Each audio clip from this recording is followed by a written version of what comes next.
L'atmosphère est la même qu'à Munich, mais le rôle de la jeune première est maintenant joué par une jeune Roumaine. Montréal, 1976. Nadia Comaneci décroche la première note parfaite aux Olympiques. Un premier 10 parfait. Nadia Comaneci, Roumanie, Romania. Pour nous, elle devient une légende. Mais depuis que je partage ma vie avec Ioana, c'est une Roumaine d'origine, mais je me suis demandé si le 10 parfait cachait une autre réalité. 50 ans après l'exploit de Nadia Comaneci aux Olympiques, est-ce que les Roumains pouvaient porter le poids du 10? C'était un sport national, la gymnastique. Toutes les petites filles, on était en amour avec ces pratiques. Moi, j'étais tout le temps sur des bars à l'extérieur, dans les modules de jeu.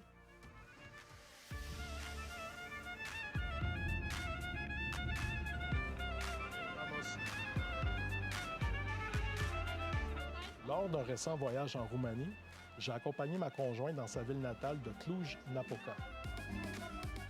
J'en ai profité aussi pour rencontrer le sociologue Gabriel Badescu pour comprendre l'influence de la performance de Nadia Comaneci sur la société roumaine. Et c'est le salto demi-tour réception. Selon lui, derrière l'exploit de Nadia se cachait une puissante machine de propagande. Je commencerai par souligner que les régimes autoritaires sont passés maîtres dans l'art d'exploiter les retombées positives du sport ou des sciences pour renforcer la légitimité du régime. Pendant que le monde applaudissait la perfection roumaine, une partie de la population vivait dans la privation, la peur et le contrôle. Ioana peut en témoigner. Je peux dire que j'ai connu aussi des moments où j'avais faim, puis on n'avait pas de la nourriture. Pendant le communisme, la viande, le lait était portionné. On avait accès à du gaz sur des coupons. La vedette des Jeux olympiques de Montréal, la gymnaste roumaine Nadia Comaneci, s'est enfuie clandestinement de son pays pour trouver refuge en Hongrie. Elle suit en cela l'exemple des milliers d'autres Roumains qui en ont eu assez d'attendre que le régime Ceausescu se convertisse à la glasnost. Son départ de Roumanie a porté un coup dur au régime et a clairement démontré, tant au niveau national qu'international, la gravité de la situation en Roumanie.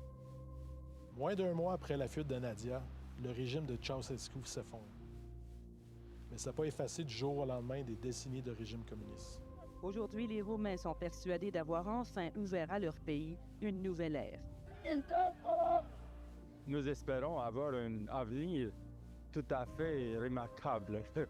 En voyage, j'ai discuté avec plusieurs Roumains, puis j'ai eu l'impression que cette culture de performance, ça existe encore.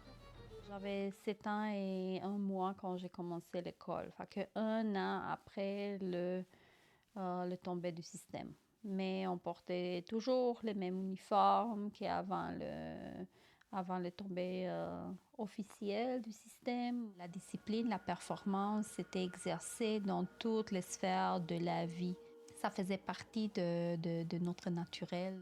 Aujourd'hui, la Roumanie s'est transformée. Elle est démocratique, moderne et en pleine croissance économique.